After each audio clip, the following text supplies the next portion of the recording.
감정의 생동감을 체험하게 해주는 게 시기심인데 스피노자는 이런 얘기를 했어요. 시기심과 관련된 증오를 나는 질투라고 해. 이거는 마음이 유동치는 상태야. 이거 굉장히 겸손하게 지금 표현되고 있는 거예요.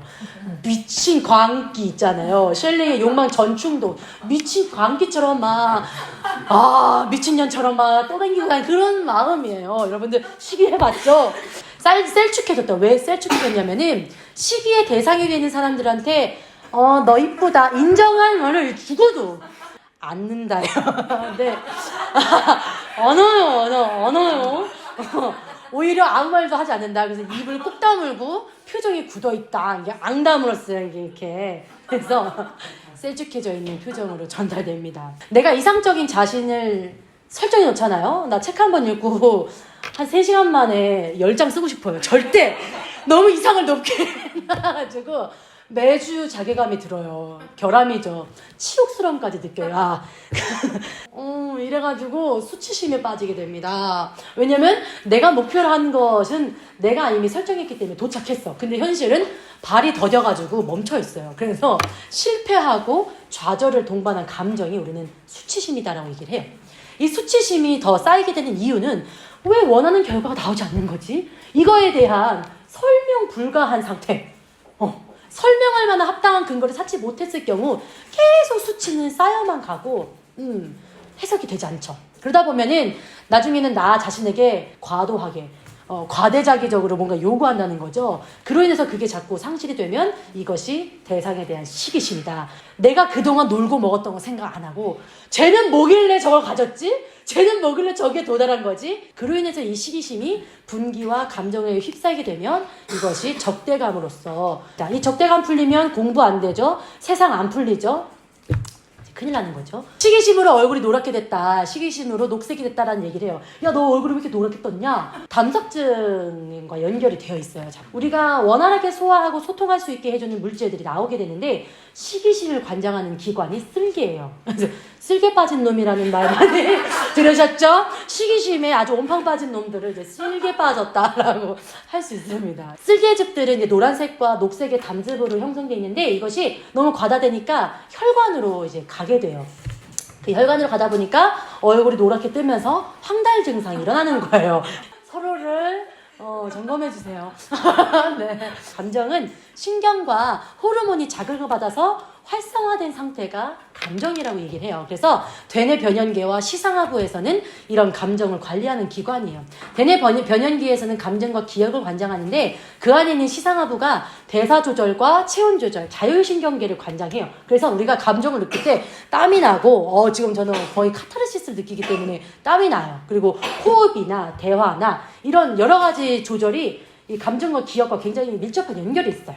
자, 공포, 분노, 기쁨, 슬픔, 수락, 역겨움, 기대, 논란은 여기에는 시기심이 없죠. 시기심은 어느 하나의 어떤 감정이 아니라 파생된 감정이다. 공포, 분노, 슬픔 등에 대한 기본적인 감정들이 조합되고 어떤 감정이 파생된 게 시기심이다. 그래서 시기심만 낼름 해석하면 안 되고 우리는 이 시기심이 어떤 중심 감정에서부터 파생됐는지를 파악해야 된다는 거죠.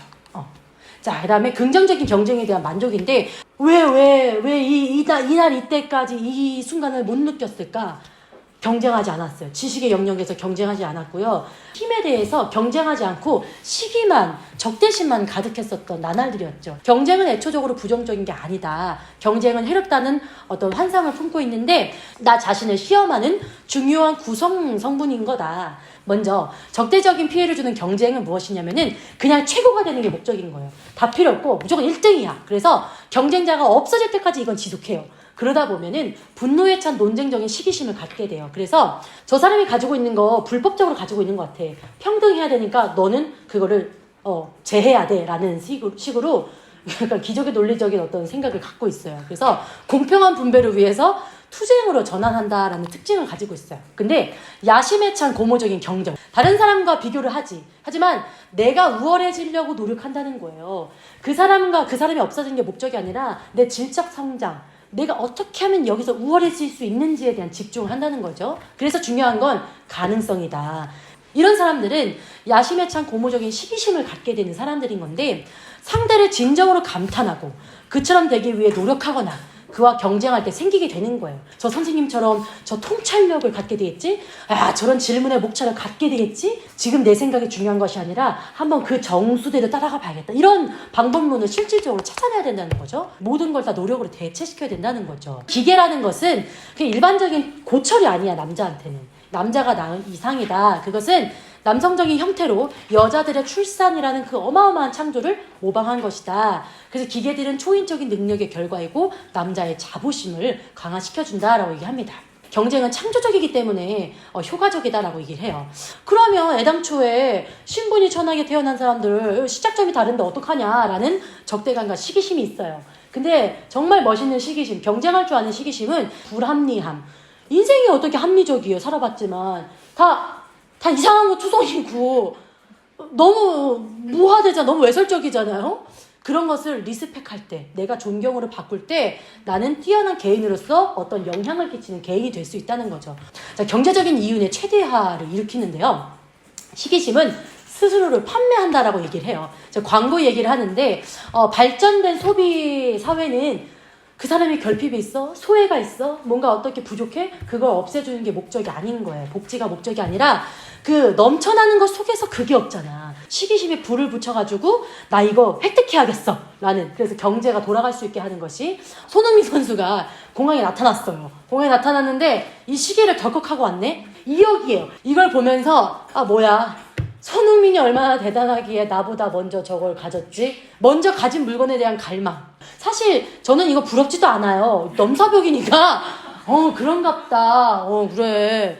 저는 저기 데미지가 없는데 가진 자들이 경제의 이윤을 최대화한다는 거죠. 자, 그 이웃을 능가하고 싶게 만든다는 거죠. 괴로움에 못 이겨서 몸을 뒤트는 모습을 보고 싶지 않아요? 그러면 제규어를 타세요. 이렇게 광고를 한다는 거죠. 우리는 특권층의 라이프를 보죠. 그러면은 저 저택보다는 좀 덜하지만 그래도 프리미엄이 붙어있는 아파트에 대한 명예욕을 자극하는 그들처럼 되고 싶다. 이게 우리를 자꾸 노동하게 한다는 거예요. 그래서 이 노동은 전체적으로 국가의 부를 향상시키게 하는 원동력으로서 시기심이 활용된다라고 얘기를 합니다. 자, 결론으로는 러셀이 그래요. 내가 아는 한 시기심을 극복하는 방법은 시기심을 품은 사람들이 삶을 더 행복하고 충만하게 만들어줄 수 있게 해야 된다. 그래서 어떤 부정적이고 그냥 경쟁 위주의 경쟁이 아니라 협동을 장려하면서 서로 이제 연대하며 나갈 수 있는 것이 각자의 시기심과 각자의 어떤 발전의 순기능일 수 있겠다라는 걸로 시기심을 읽었습니다.